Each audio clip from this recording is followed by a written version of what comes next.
well-earned little rest and a drink. But don't forget, you'll get his autograph session at 5 o'clock this evening. Right now on stage, we've got a slight change of programme. First of all, we're going to welcome Keith Alexander in conversation with Andrew Thompson. And a little later on, Keith is going to be joined on stage by Dolores Mantes. Ladies and gentlemen, would you welcome Keith Alexander and Andrew Thompson?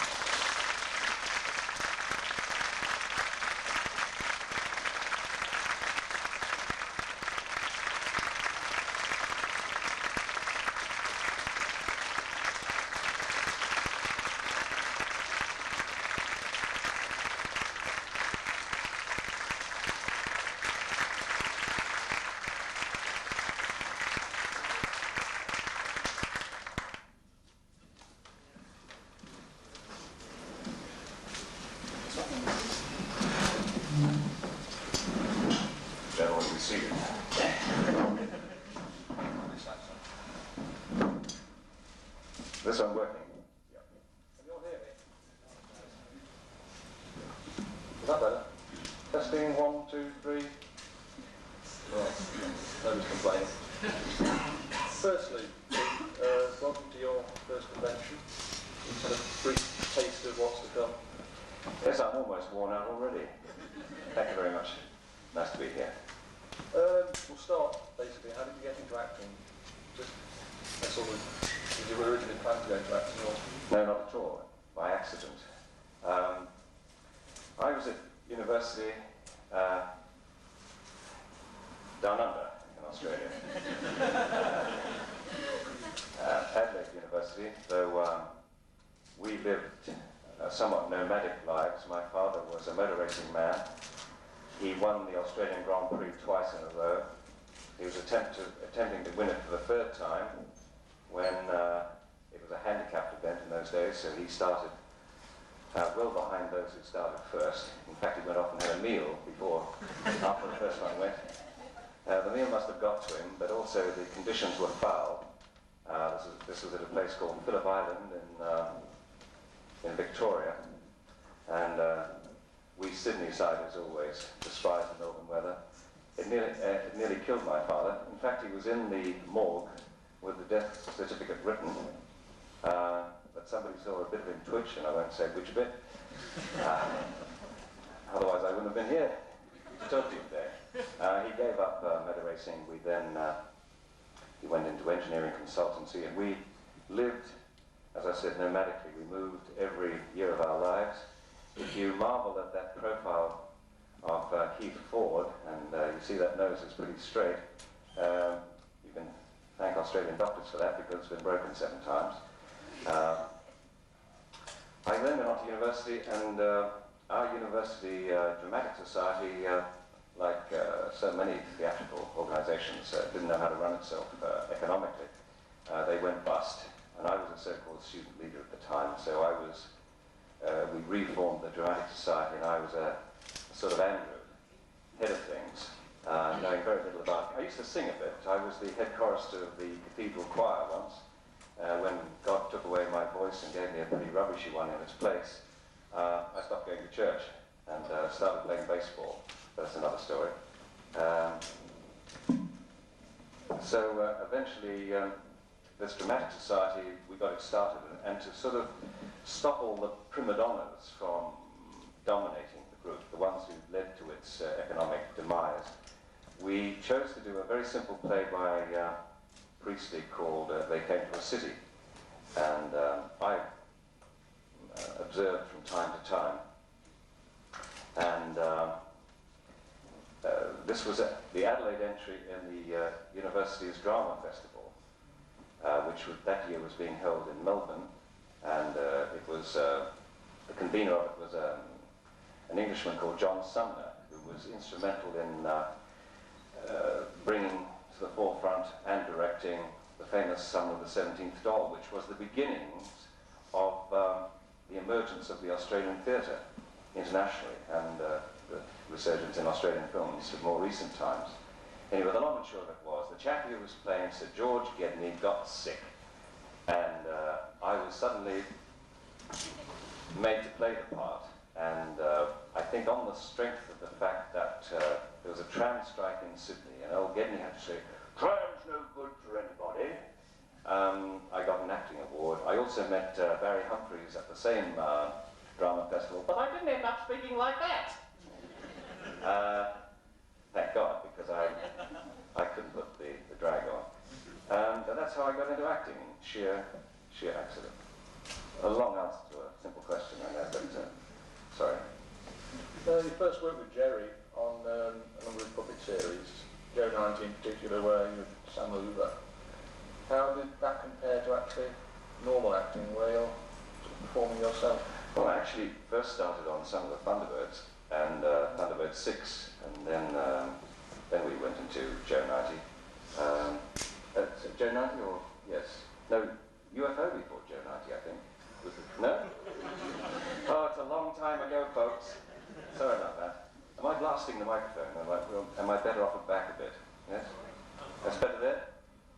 Right, sorry. What was the question? Let's try another. No. Was it better or different? What was sort of acting with your voice for inanimate objects more difficult than, say, acting? It was difficult in some respects, but it's not as difficult as it might be, because from our point of view, without unromanticizing it, it's a bit like doing a radio play. We would turn up at Denham Studios, we would have some rehearsal, and then we would rehearse for the morning. When Jerry had enough, he'd take us off and buy us a wonderful luncheon, and plenty of that. And we used to use paper, blotting paper, a strip weighed a ton. And then we'd go back in the afternoon and record it. And often Jerry would say, "You know, it sounded terrific in rehearsal, but after we recorded, it seemed a bit slow." And nobody had the heart to tell him that his generosity in entertaining us, which was his own undoing. And so I really feel, if it worked out fine, I really have to thank the technical people for snipping out the delays and pauses and hiccups and what have you that were there. I hope I'm not sort of telling tales out of school. But it was really a straightforward thing from the acting point of view. We just did it like a radio play. Oh, virtually after that came Lieutenant Paul in something called UFO. You'll have to jog my memory, I don't. That's a lot. Had the guy with blonde hair. The wig would never stayed on. Well, you mean my friend who was always calling me into his office, and I felt as if I was still back in school being lectured. That's all. I had a feeling when I was standing out there that I could hear his voice again, but I didn't dare come in case he might have a go at me. How did you get the part of the Dead Ford? I think, on the strength of what I'd done before, I think the voice was acceptable, and also it's an awful business being an actor, because if you were selling brushes, you can say this is a damn good brush, buy it. But when you're talking about yourself, it sounds, not very nice to say I'm very good at this, that, and the other. But I am quite good at voices. A lot of them I can't use. When I was back at school, when I first discovered I could do voices, we had a Welsh English master called Taffy Pennells, and our school at the time was subject to floods. Each room was a separate building, and the one that I was in at the time we used to call the boathouse, because when we had a really decent rain, you couldn't get to it, which was great because we'd muck around in the classes and wait for the teacher to turn up. But they eventually built stepping stones, and old Taffy managed to sort of step from one to the other to get to the room, and I was out the front, and I don't know why, how it happened, but I suddenly found myself saying, we were doing The Merchant of Venice at the time, and the opening speech of Antonio's went in Taffy's version like, "In sooth, I know not why I am so sad. It wearies me, you say it wearies you. But how I caught it, found it, came by, what stuff is made on, whereof then I am denied. And such a one with sadness makes of me that I much ado to fool myself." Now, in the course of my work over God knows how many years, I've offered that character so many times to producers, and they said, "Nobody talks like that." So if there's a producer out there somewhere who needs that kind of voice, well, it's available. A good voice for Lieutenant Ford. Wouldn't have gone too well with Ford, I don't think. I might have been zapped earlier. You're talking about sort of your vocal abilities. I mean, obviously came to a fall all the technical dialogue that Ford had to utter. There was a lot of coordinates and things. Was there any secret to actually memorising them? Oh, tremendous secrets.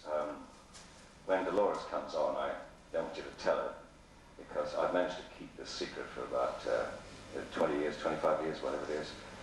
And I am, as I say, I was at university. I did graduate as an engineer, so I'm reasonably technical, and I'm son of a technical person.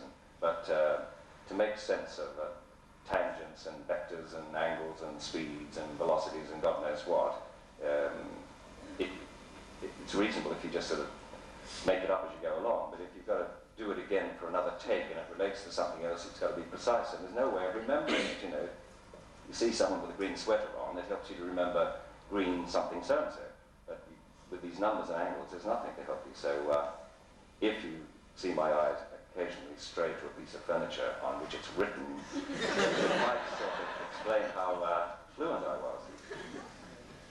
Relating sort of further, I mean, was there much research done into it? Did you personally do any research into UFOs? In one episode you were seeing, the character was seen speaking to Dr. Frank Strangers. Yeah, I was, you know, I'm not a star as far as UFO is concerned. I was working in the States a lot, in particular doing Ed Sullivan shows and the voice of the little puppet mouse Topo Gigio. You know that little mousy talks like that, you know? And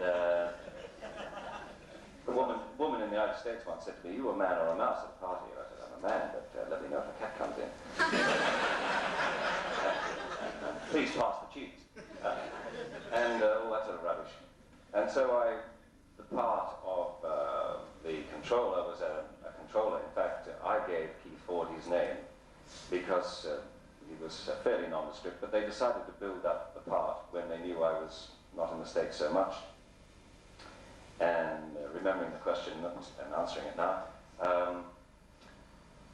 no, Research. Research, yeah. I'm not a workaholic, but I like to do various things, and I once discovered that you can be paid to talk to people, you know, do interviews and things like that. So I've interviewed some very famous people, learnt a lot as a result of it, and it also allows you to keep your acting feet in the real world.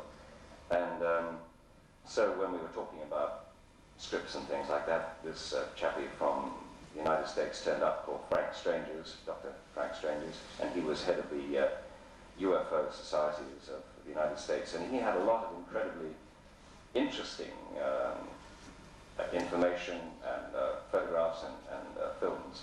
In fact, film that was better than any of the special effects people of the day could produce, which I try to have an open-minded attitude to most things, and it made me accept that there is a possibility there could be people up there because of this sort of evidence, because we weren't capable of making it as good as they were at the time. Anyway, they decided, as they did with Eddie in his earlier life, they made me a BBC interviewer, and I did this interview with Frank Strangers and went off to other societies in Britain to sort of get some further information. And we also did a quite independent interview with him for the BBC, which I did. That's about it. Oh, all right. You can have more if you like, but it's, you know, not that interesting. I mean, are there any amusing anecdotes surrounding the production of UFO? Funny things that went wrong? Oh, you know, wigs slipping off. Dolores will tell you that it took 11-4 hours to comb the knots out of those wigs, and everyone's sitting around while that happened. I just can't. Suddenly I've gone blank on those. There are plenty of accidents and funny things, and I'll probably think of one in a minute. Well, did I tell you one the other last night, so you can, you know what you're going to tell me? Well, I've written down here. It's got technical dialogue. Oh, we've done that one. Technical dialogue. Done. Well, we'll move on. There was a second series of UFO in production. You weren't in the later episodes. Was there a chance that you'd have been in that second series? No, I went off to the States. I worked 6 years in the States. I did a series with Ben Gazzara called Run for Your Life. Worked with Peter Falk, worked at the Actors Studio, and had an interesting time, but eventually the love affair with the States wound up because I got fed stealing ideas that I'd like to have made something of. And it's a fairly difficult society in that respect. So, I mean, I've got lots of friends there and lots of treasured experiences and learnt a lot, but it's, it was sort of time to come home, you might say. Moving back or forward, depending on how you look at it, Topo Gigio. I'm afraid a lot of people in Britain called him Topo Gigio due to lots of people who were doing the promotions mispronouncing the name, but it's, you know, Mickey Mouse is Topo Mickey, and this is Topo Gigio, cheeky little Italian now. Well, he likes to flirt with the ladies, and he has a very naughty little, well, he talks like that, you know, crazy. How did that come about? Was that a direct result of the voices for other puppets? Not long after I came to Britain, my agent was international management, and the original voice of Topo Gigio is an Italian called Peppino Mazzulo, who did the earlier Palladium shows, and his English wasn't very good. Wonderful voice, wonderful bel canto singing. I've trained myself as well in bel canto, and but I'm not as good as Peppino, nor is my voice as good. But he couldn't handle the ad-lib situations with the compares of Palladium shows and the like, and so they had to find a voice literally in a hurry within about 4 days. And I remember being given some tape to work to, and I took them home, and I had a cold at the time. The language was terrible as I attempted to do this, and there I was cursing myself, but I managed to get it, and then I did an audition on the telephone to the company Maria Perigo, etc., and they signed me up on the spot, and I did a Palladium show within 2 days, and I've gone on doing him in German, Japanese, Australian, and English ever since, and it's a privilege to work with the cleverest little puppet in the world. We don't see him as much as I would like, because Maria is a very difficult lady and she doesn't have too many friends around the world, but she seems to be mellowing a bit, and we're going to be doing a new series next year. Well, I think we'll leave it there and throw it open now and allow Dolores on stage. And I have a big round of applause for Dolores Mantes.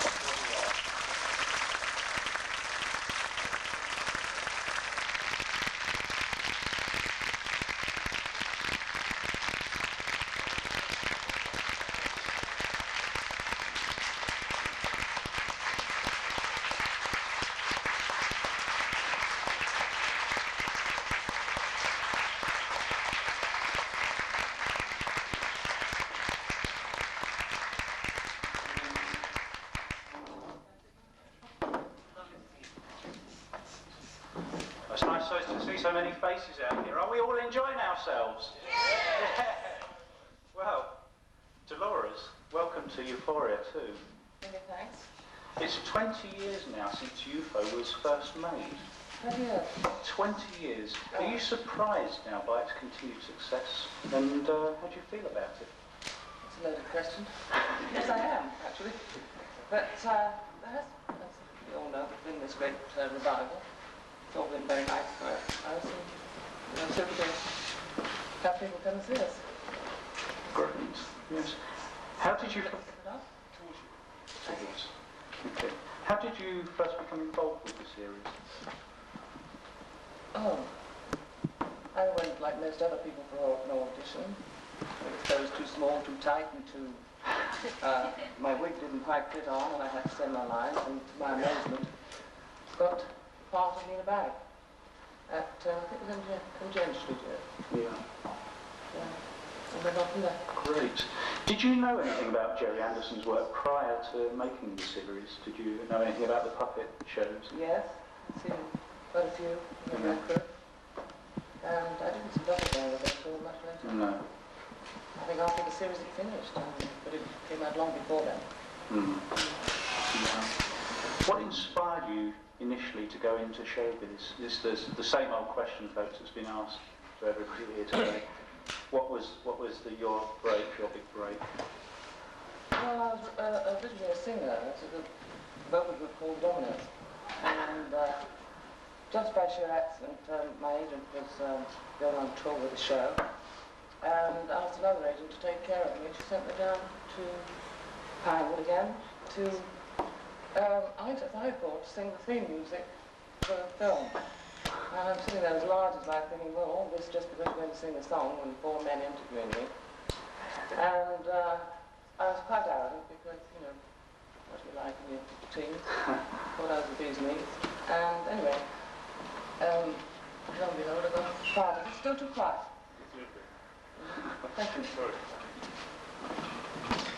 And I got the part in the movie, and then the phone started ringing, and I had to do half an hour television live, 1 hour television live, and then 1.5 hours television live, and then from then. So it all took off from there.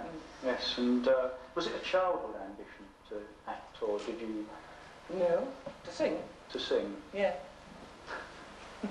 Do you still sing now? In the bath, yes. Wonderful. You were born in Liverpool. What opportunities were there in Liverpool to achieve your ambitions as a singer, or did you have to move elsewhere? I didn't find it. I was brought up in Liverpool, and as a youngster went to London, and lived in Midline Square, just where we had the first UFORIA. And I lived in Midline Square for, till I left school. Yes. This first screen role that you were talking about, that's the film Sapphire, as a student? Yes, it is. It's 2 Best British Awards in America.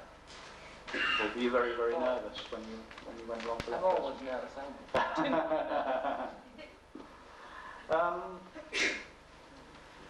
Afterwards, you were obviously enthusiastic to do more meteor roles in films, or you wanted to break in gently, is it?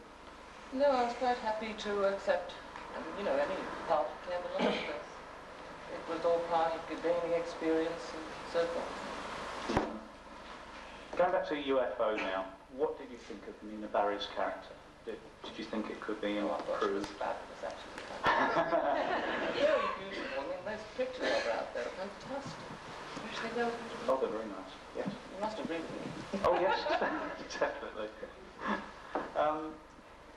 Your favourite episode is Subsmash, isn't it? For obvious reasons. Well, yes, it's the one I, sort of feared the most. Yeah. Did you feel that the character expanded into any more depth in that one, or I know the sub went into greater depth. Had a lot more to do, and I spent quite a lot of time with her. In the submarine. Did it annoy you though that, say, in that particular episode you had, a lot to do, and then in the next one you'd only have to say 1 line? Well, I sometimes thought maybe in the next episode I'd be shot. So I was quite relieved to find a few lines or, whatever in the next one. Yeah. Were you allowed to, I think Ed was asked this question, were you allowed to introduce ideas of your own to improve your character, or did you have to stick strictly to what was written? No, I usually stuck with what was written. Because Ed is the star of it. I just had to get on with it and keep going. And of course, keep. Nice. Well, You had a lot to do, didn't you? Oh, yes, from time to time. Yes. We came back, didn't we? We did. We talked vectors and colours and angles and degrees and got on famously, Yeah. I've got a question actually to ask Keith. Do you remember an episode called The Square Triangle? You just can't get away from geometry, can you?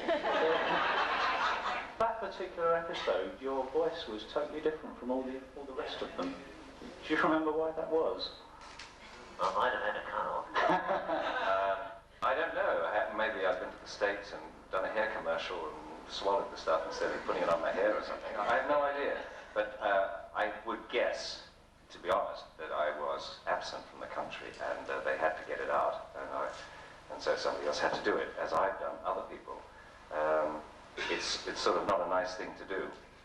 But in extremis, these things get done that way. And it's nicer when you don't find out about it. He's not made my day by telling me all this. By the way, throw some light on that. Well, this lady. Anyone would like to put on the It's book? called Ambush.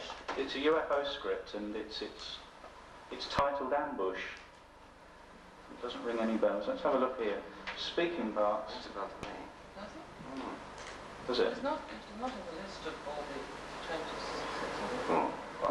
There's two characters in here which I recognise actually, which one is Maddox and the other one is Steiner. So perhaps that this script here, Ambush, was reworked into Conflict. Does everyone agree with that? I know you haven't read the script, but are you familiar with those characters? And yeah, I think looking at this, that this one became Conflict.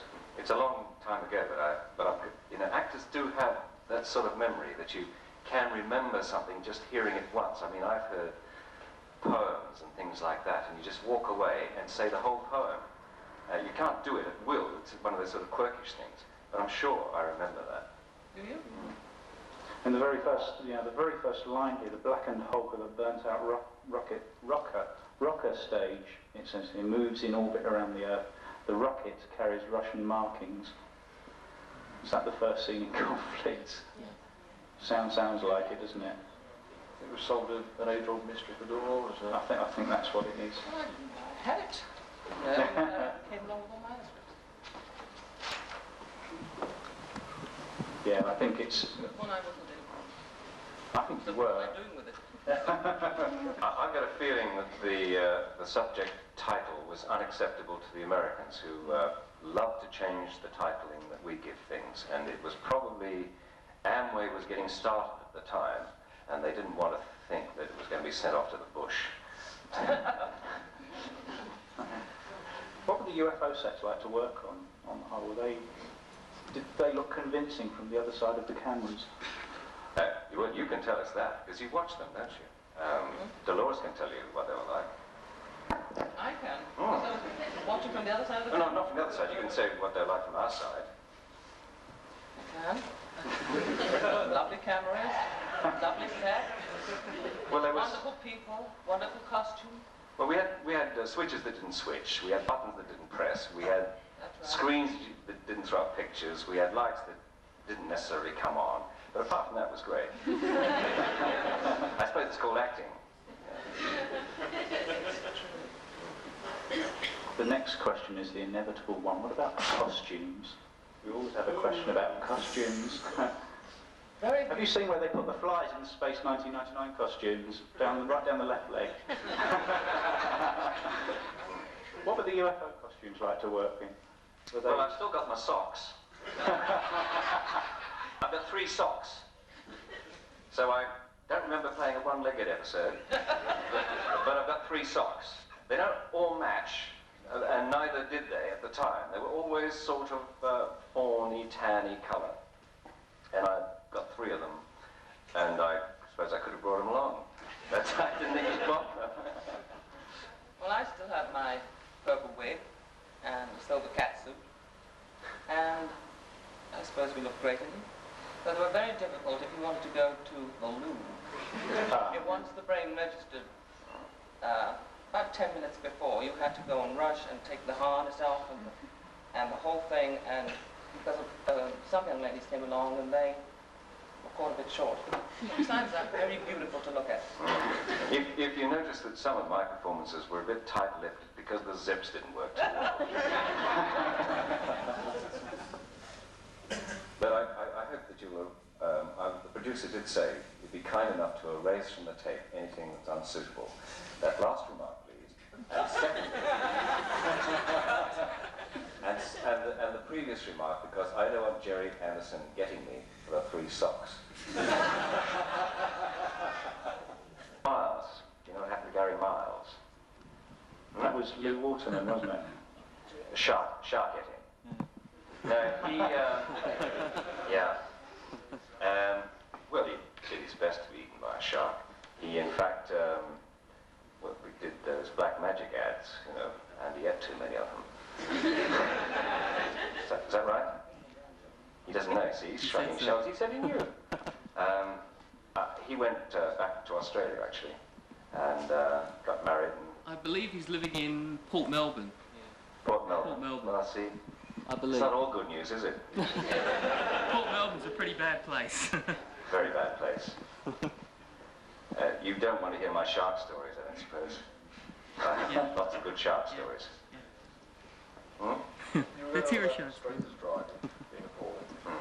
A lot of the British public probably recognise you from a little 30-second public information film. Oh, yes.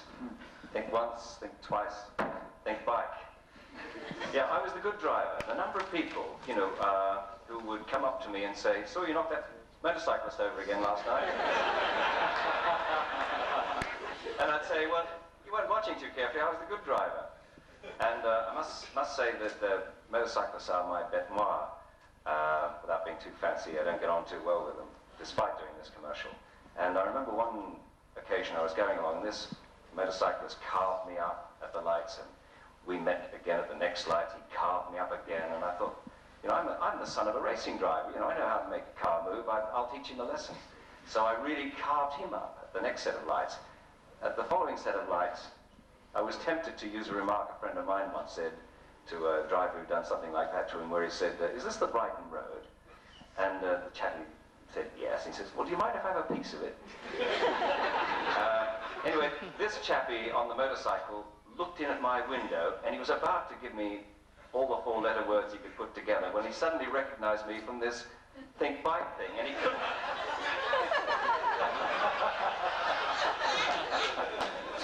Words wouldn't come out because I was the good driver and I was really doing him.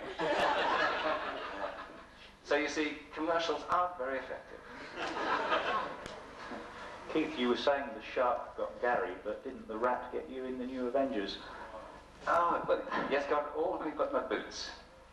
It's not an easy life, you know. When you go home and your children ask you, "What did you do today, Daddy?" You know, it's pretty hard to explain. I was eaten by a rat. You teddy rat. Yes. Ah, well, it's a living. Well, I think we ought to give our guests a big round of applause. I think they've been absolutely wonderful.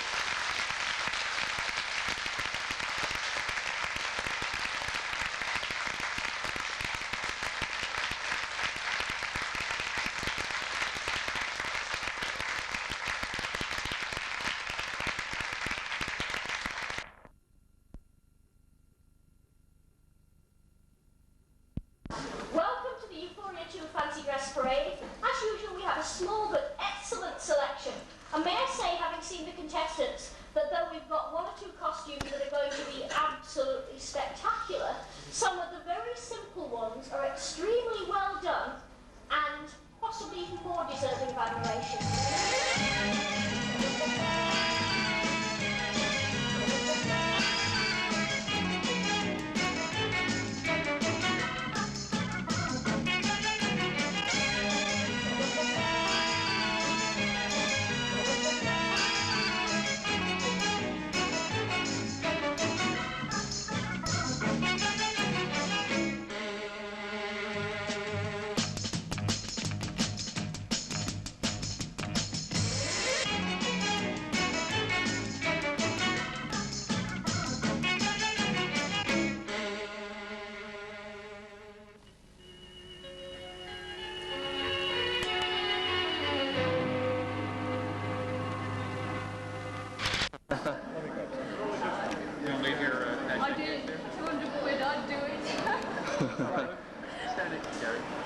Wait a minute, let me do this up and get it out of the way. Lovely. Great. Morning, sir. I know, unfortunately, we've got to walk.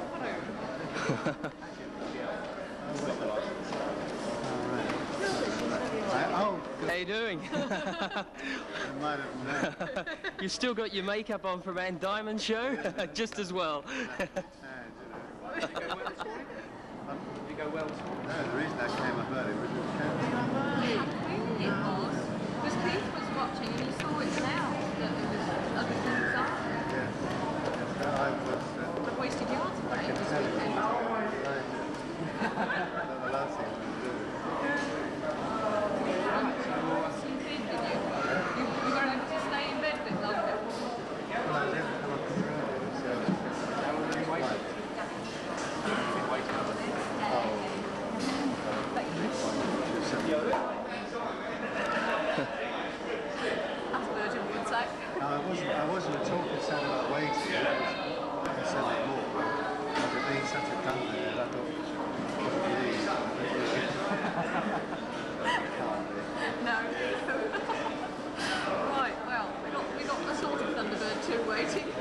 And a very long walk to get there.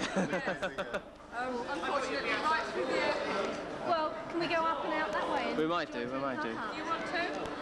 Don't mind, whatever way. We get. I don't know which way to go. All right, we know the way that way. I'm glad I'm catching all this on video. Efficient, aren't they? Just... Huh?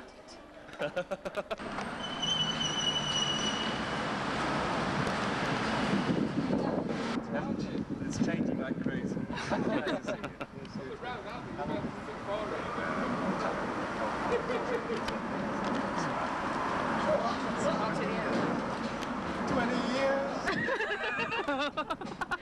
The tablets there.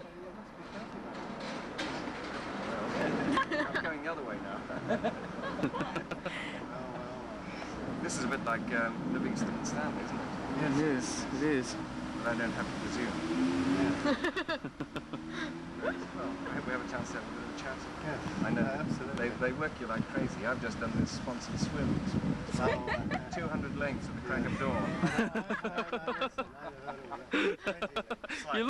You're looking very good. What do you mean? A female who had sex? Now look, with all your technology, you should have devised windscreen wipers for those specs of hers. Yes, most definitely. Well, isn't it a great little film he's made? Which one? Yes. The film. We got a nice reception to it yesterday, a very nice one. I was in tears. And this It's by popular demand, it's being shown again today. We showed it twice yesterday. Oh, really? And I keep on getting mobbed by people saying, when does it come out on tape? When does it do this? So there's a ready market for you there. I mean, it's the sincerest form of flattery, isn't it? Yes. Anyway, You'll get your money, Keith. You'll get your money. We've got to organise you, unfortunately. Right. Yeah, fine. You put on weight. Yes. But I mean, Yes. Location registry. Oh, thanks. See you later. We mail out. We'll try to.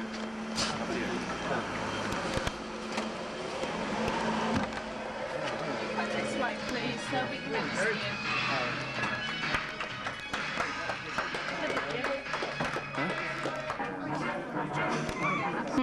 Amazing. Every time I look at it. Oh, no. Every time I look at it. Oh, that makes the tape worthwhile. That does. How much to edit Did you that notice out? the fillings in the back? No, I didn't actually. Could we have a? I've got a macro on there. Have you? Yeah. Could we? There, that's one of Jerry's fillings, just there. It's got to be a Well done. I wonder what Keith's got in his mouth. What fillings have you got in your mouth, Keith? We've just had a look at Jerry's. This is a real convention. Now listen, I know that Australian dentistry is awfully important. It was the first universities in the world to deal with dentistry as such. Yeah? They lead the world in the business of teeth. But all these are mine. Only They're all real. This bit here was knocked off by skiing in Salice Dulzio in Spain. Right. That one there. Yeah. Got it. And all the rest are yours. They're all mine. Glad to hear it. Haven't lost any. No, never lost any playing football. Oh, really? for your own money. Although I can show you my shins that Jock McCorkle ruined. Jock McCorkle. You know what it's like when they, the tackle. I was a full forward, and then the full back comes onto you like this, and he goes down your shins on a cold Melbourne winter. Yes, yes. People find it very hard to believe that Melbourne has a winter. They say, "Oh, it's so hot." You know, I say, "Want to bet?" Sometimes it's very cold. Starting up ski resorts in Australia now, aren't they? Can you do any sort of party sort of things? You know, can you sing or no? It's most unfortunate. Tonight. Yeah. Well, see you at rehearsals. He's down for business. Does he always act as your agent? I am our agent. That's really? That's her home address. Oh, really? Well, thank you very much. I'll let you know. Huh? Weird thing about this country, don't you? What? Well, we've now made a deal. Word is our bond, so we'll be flying over and we look forward to this. It's bloody half a daily. Don't buy a used car from that man.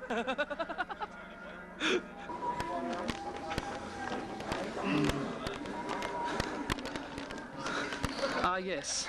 I'm looking for a man with a loud tie. Is that flaring for you? It is, actually. Yeah, You can handle that? well, just about. Actually, you're a bit backlit there. How are you, Ed? Not too bad, Jeff. Gee, I must say that was dynamite. That Oh, really? Parker knows you. That was Oh, thank you. brilliant. That's very, very kind. Yeah. Very, very kind. And I see in the stills you were talking to Charlie Tingwell. That's right. He's an old pal of mine. Yeah, actually, he had a... Give him my regards. Well, actually, the last time I got a letter from him about 3 weeks ago. Because we go back to Scarlet. Yeah, that's right. Very, very early days. I remember the studio was great. And they actually filmed outside my dressing room. Oh, really? Yeah. So I literally had to get up and walk out to the fire escape. They were shooting some sequence, Foster and I jumping over the roof or something. Oh, really? It really got two, like concentric circles meeting, you know, Right. you know, reality and. Yeah. Because if you stayed in the studio for so long, That's right. you got into the, went back to London and all the crowds, you think they're extras. What episode are we shooting? You know, where should I be standing? Where's my mark? You know, Yeah. my lines? Because it was so intense. You know, just worked that hard. Yeah. Shot after shot of the setup. And there was no time for any shenanigans, you know, jokes or anything. Although George Sewell managed to make it. He was a very funny guy. Hard work. Did you do a lot of filming over in Black Park? There's a park, yeah. We thought as much. We saw Black Park and we thought, these trees look very familiar. Yeah. You know, they're a We were bit always taller now. tempted to go around and sort of try and find the sort of the shot marks from where they were firing guns and stuff. Because where we are, of course, it's just 5 minutes or 10 minutes up the road. We often take our bikes up and ride around Black Park behind the studios and stuff. So we sort of thought, I would bet that they use this, you know. It's very convenient. Very, very convenient. Well, That huge dining room in Pine Grove. the one in the White Building. In the back, you know, in the dining room, the bar. Yeah. Very, very luxurious. And it was wonderful to sit there, because I had my own table every day. Yeah. And sit there and watch people come in. It was very daunting to walk into a room with 200 film people, you know. And Roger Moore, he used to walk in there absolutely beautiful, like the waves parted. You know, Ken Russell was there shooting, just setting up the boyfriend. A lot of pictures are going out there. 68, 69, somewhere there. Yeah. It would have been good. So you want to be the next Bond, hey Ed? What?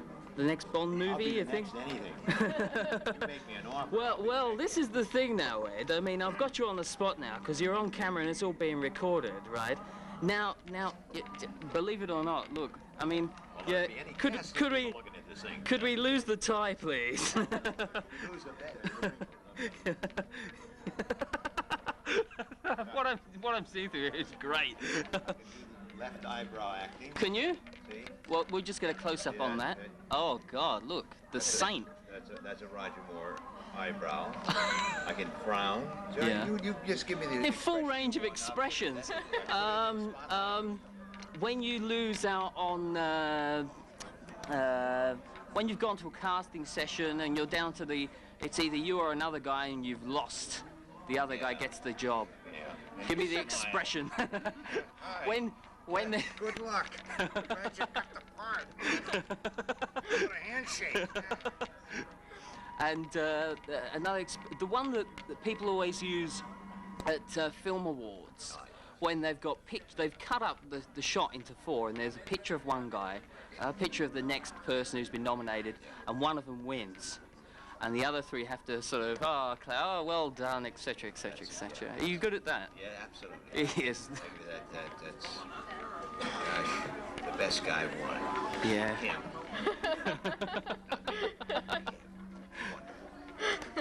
Well, now, Ed, if I manage to get a UFO spoof in the vein of Nosy Parker, but without the wires, off the ground, are you available? Well, Jeff, Nancy and I, we just, no. This guy wants to be president.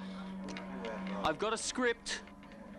You've got a script. I've got I a got a phone number. I mean, let's get together. They call me Available Bishop. The what? That show was so good, that Nosy Parker. That would really, if you got some project like that Yeah? on the shelf, Maybe we'll see about doing something. Maybe for the next Euphoria. Maybe we'll do that. that'd be something. Yeah, maybe we will. The people here, George, Gabby, and Yeah. Dolores. Yeah. Get something together. Think about doing something. I've got a nice one based on... You've got the wig. See, I've got the Oh, wig. have you got it here? I've got it. It's on display somewhere. Oh, really? Yeah. Really? Yeah, I brought it in. They asked me to display It must be over in the models. I Model believe. room or something like that. We might have to go Dolores over brought her purple wig, so they should be on display. Oh, really? We'll have I to might go have- around What do you and need? catch You got that. the wigs, you got the people. That's right, that's right. Can you find the car? And Well, the car we know is in Blackpool. Foster's car. We know that. We don't know about Straker's car. We're not sure. Dolores said something about possibly somebody in Surrey has got it. Seems to think one of her kids went That to school. went through so many changes, that the cars, Yeah. so many different people ended up with it. A guy who ran a PR company called me up years ago, said he had the car, and would I like to make a PA, personal appearance, with Right. this car? I'd never done anything like that. And he said, how much would you get? How much? I said, how much? And he says, I'll give you 500 pounds. I said, what? I'm like, what am I going to do? He says, where? He said, just give autographs at some showroom. I think it was a Ford showroom they were launching. It was a publicity stunt. Sure, all right. And I thought about it. I said, Jesus, supposing I go there and nobody turns up. I'm just standing there kicking the hubcaps all on my own, and talking to the salesman. Yeah. So I called up Dolores. I said, would you like to come out? She says, yeah. And she put on her wig and everything, so both of us drove out there. And do you know that about 5,000 people turned up? You're kidding I me. couldn't believe it. The series had just more or less started. Right. Yeah. But I couldn't believe it. And it started to rain, and the line of people, the queue of people still wouldn't go home. They were lining up, and we were behind a tool counter just signing, hi, how you doing, all that. And the guy said, is it ready for lunch? What? Yes. Tell whoever it is. Yes. I'm just working the strings, Eddie. Oh. I'll stop talking, you do the voice. You got to afternoon during your autograph. Okay, great. But yesterday we had a technical glitch when you said hello to everybody in Australia. So if you could say hello to everybody in Australia again, that would be great. Actually, we've got a bit of... We've got a bit of... Hang Wait a on. minute.